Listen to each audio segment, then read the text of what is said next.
Good morning students. Welcome to study. हमारी RCC की IS 456-2000 के प्रोविजंस की लेक्चर सीरीज चल रही थी, तो उसको हम आगे प्रोसीड करते हैं और आज हम स्टेप्स ऑफ डिज़ाइन मिक्स के बारे में देखेंगे। साथ ही क्या स्टेप्स होते हैं, क्योंकि ये स्टेप्स डायरेक्टली एग्ज़ाम्स में ऑर्डर आ जाता है इनका कि किस ऑर्डर में ये स्टेप्स होते हैं, लिए जाते हैं। ठीक है ना। ESC और SSC JEE में ये पूछ भी सकते हैं। SSC JEE में भी तो पूछा नहीं गया, तो पूछ सकते हैं। ठीक है, तो आप इसे अच्छे से पढ़िएगा। Okay, so what is design mix?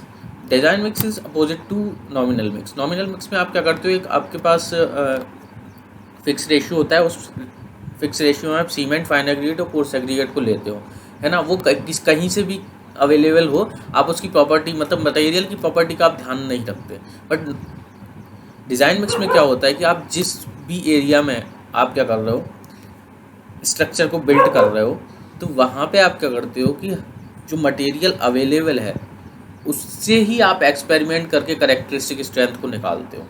ठीक है ना। मान लो आपने 100 क्यूब डिज़ाइन कर दिए वहाँ के अवेलेबल मटेरियल से, ठीक है, तो 95% आपको श्योर होना पड़ेगा कि स्ट्रेंथ आपकी इस वैल्यू से ज़्यादा है, करेक्टरिस्टिक स्ट्रेंथ से ज़्यादा है। ठीक है, तो आपको वहाँ पे एक्सपेरिमेंट करके ही आपको करेक्टरिस्टिक स्ट्रेंथ निकालनी पड़ेगी, और वो स्ट्रेंथ को आप फिर यूज़ करोगे स्ट्रक्चर को बिल्ड करने के लिए अपने। ठीक है, उस स्ट्रेंथ के हिसाब से आपको एक रेशियो मिलेगा सीमेंट का, फाइन एग्रीगेट का और कोर्स एग्रीगेट का। वो फिर आप मिक्स करके अपना जो है डिज़ाइन मिक्स बनाओगे।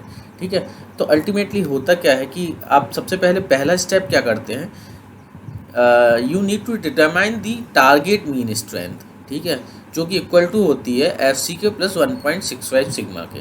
यहाँ पर जो सिग्मा होता है वो स्टैंडर्ड डेविएशन होता है। ठीक है, जब भी आप स्टैंडर्ड डेविएशन एक्चुअली में शो क्या करता है, जैसे आपने 100 क्यूब्स को 100 क्यूब्स आपने फॉर्म किए, ठीक है, उनकी स्ट्रेंथ निकाली आपने, तो होता क्या है कि एक आपको कर्व, ये स्टैंडर्ड डेविएशन का, ये आपको नॉर्मल डिस्ट्रीब्यूशन का कर्व मिलेगा। ठीक है, अब यहाँ पे क्या होगा, ये FM होगा, ठीक है, टारगेट मीन स्ट्रेंथ होगी, और यहाँ पे कहीं आपकी क्या आएगी, FC के आ जाएगी। ठीक है, ये FC के, ये FM होता है। ठीक है, तो स्टैंडर्ड डेविएशन ये शो करता है जितना ज़्यादा वाइडर कर्व होगा, ठीक है ना, जितना ज़्यादा वाइडर कर्व होगा उतना ज़्यादा वेरिएशन होगा कंक्रीट की स्ट्रेंथ में। ठीक है, हर एक कंक्रीट की स्ट्रेंथ में देखिए, जितना ज़्यादा ये स्पेस होगा ना, ये मतलब कि जितना ज़्यादा वाइड में जाएगा उतना ज़्यादा स्टैंडर्ड डेविएशन होगा, उतना ज़्यादा variation in strength of concrete होगा। ठीक है, बट वो उतना डिज़ायरेबल नहीं होता है। जितना ज़्यादा मिनिमम डेविएशन होता है ना, उतना ज़्यादा स्ट्रेंथ ऑफ कंक्रीट को अच्छा माना जाता है, क्योंकि उसमें वेरिएशन कम होता है। ठीक है, सो कोड बताता है स्टैंडर्ड डेविएशन की वैल्यू कि M10 से M15 के लिए आप कंक्रीट अगर बना रहे हो, ठीक है, तो आपको जो एज्यूम्ड करना है स्टैंडर्ड डेविएशन को, वो 3.5 करना है। ठीक है ना। M20 से M25 के बीच में आपको एज्यूम करना है 4, M30 से M50 के बीच में आपको एज्यूम करना है 5। तो ये टेबल आपको याद करनी पड़ेगी, डायरेक्टली इससे क्वेश्चन पूछ लिया जाता है। ठीक है, एक नोट है कोड में कि अगर आप प्रॉपर साइट कंट्रोल को क्या करते हो, अचीव नहीं कर पाते हो, ठीक है ना, तो आपको क्या करना पड़ेगा, स्टैंडर्ड डेविएशन की वैल्यू 1 न्यूटन पर mm² बढ़ानी पड़ेगी। तो ये आपको याद रखना है। Okay, now next point we have step 2, determine water cement ratio from chart which should not exceed values given below. ठीक है, मतलब कि आपको एक ऐसा वाटर सीमेंट रेशियो डिटरमाइन करना है। ठीक है, एक चार्ट होता है, ठीक है, वो चार्ट में आपको ज़्यादा फोकस नहीं करना है। ठीक है ना, तो एक ऐसा वाटर सीमेंट रेशियो आपको डिटरमाइन करना है जो कि इस मिनिमम वाटर, जो कि टेबल नंबर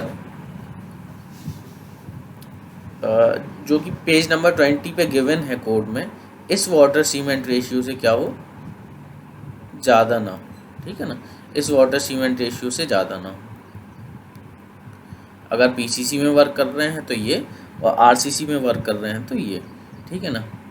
ओके,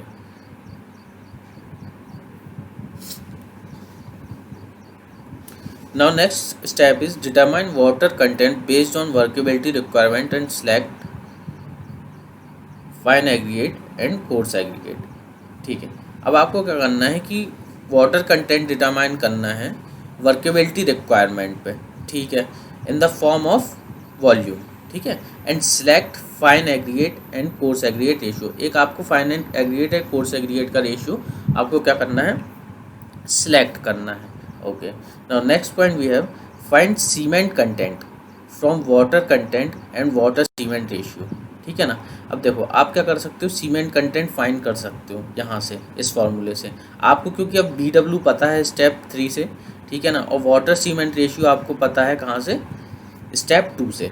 ठीक है, तो आप क्या कर सकते हो, सीमेंट कंटेंट फाइंड कर सकते हो। अब आपको जब सीमेंट कंटेंट पता चल गया है, ठीक है ना, नाउ अब स्टेप 5 में क्या होता है कि find mass of fine aggregate and coarse aggregate from absolute volume principle. Absolute volume principle कहता है कि हर एक, मतलब कि टोटल जो वॉल्यूम होगा वो इक्वल टू 100% होगा। ठीक है ना,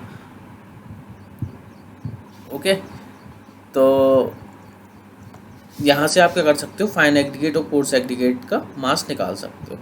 ठीक है, now next point we have, okay, design mix के लिए जो कोड है वो है 10262/1982। ओके, ये आपको याद रखना है। ठीक है,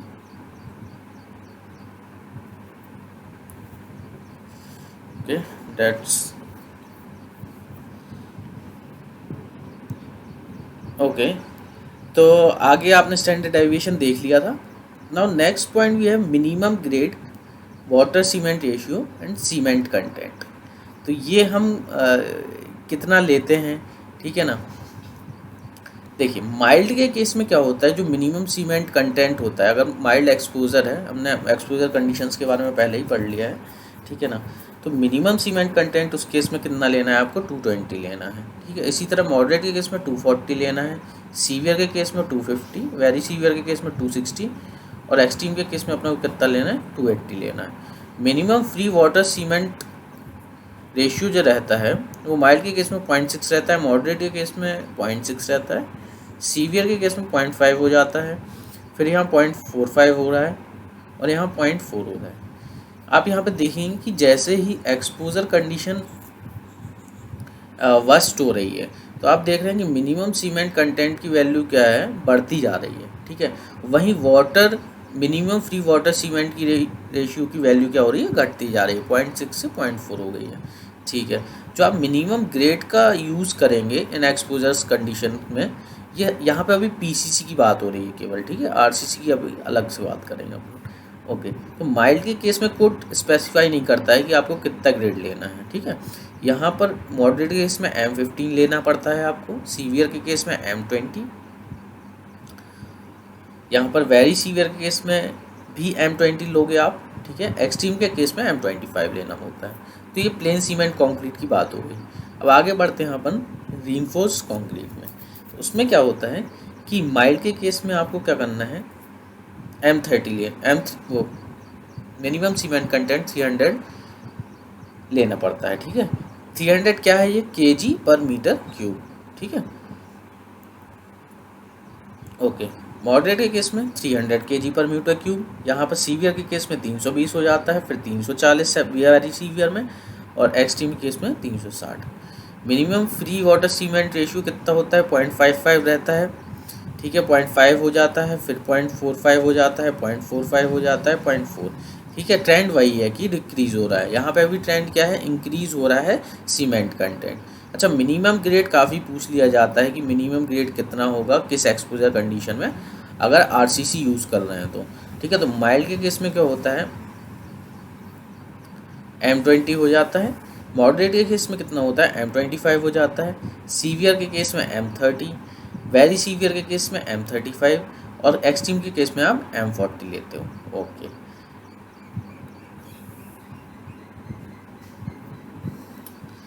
एक नोट है कि for M20 nominal maximum size, मतलब ये जो टेबल है, ये जो अपनी टेबल है वो M20 nominal maximum size aggregate के लिए है। मतलब कोर्स एग्रीगेट की साइज़ आपकी जो है 20 mm होनी चाहिए, तभी ये टेबल जो है वैलिड होगी, ठीक है।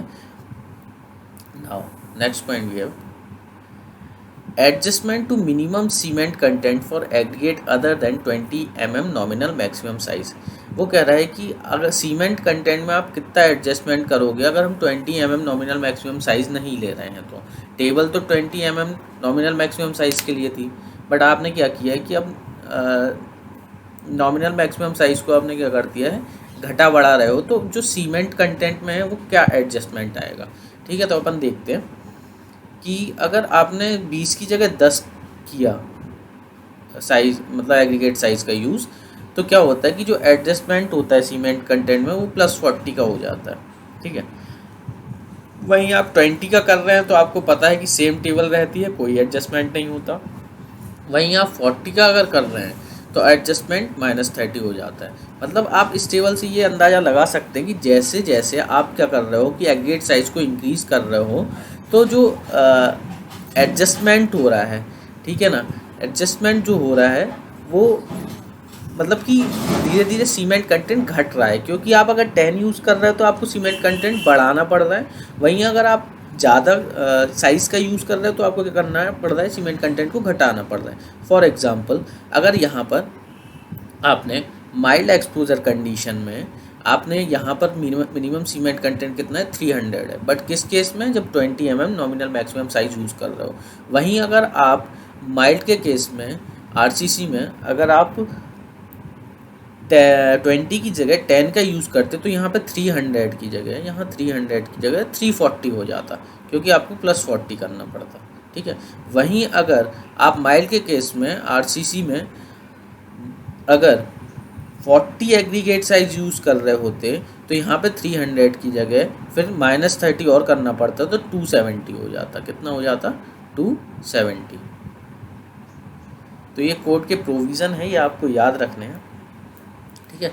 एक नोट और कहता है कोड कि mix design done earlier not prior to 1 year may be considered adequate for later work provided there is no change in source and the quality of materials, ठीक है ना। मतलब कि वो ये कह रहा है कि जो डाटा आपने, मतलब जो एक्सपेरिमेंट आपने किए हैं मिक्स डिज़ाइन के लिए वो 1 year तक वैलिड रहते हैं, अगर जो अवेलेबिलिटी ऑफ मटेरियल है, ठीक है, और जो सोर्स है मटेरियल का वो अगर चेंज नहीं होता है। तो ये आपको ये पॉइंट याद रखना है, 1 year, ये पूछा जा सकता है पेपर में, ओके। सो डिज़ाइन मिक्स हमारा ख़त्म होता है। आपको डिज़ाइन मिक्स में मेनली स्टैंडर्ड डेविएशन की वैल्यू याद रखनी है, ठीक है ना, minimum grade water cement ratio और सीमेंट कंटेंट की वैल्यू याद रखनी है, ठीक है। और साथ ही आपको ये जो एडजस्टमेंट हो रहा है वो याद रखना है, ठीक है। और एक जो स्टेप्स हैं आपको वो तो याद रखने ही हैं कि क्या स्टेप्स होते हैं डिज़ाइन मिक्स के, okay. So thank you for today.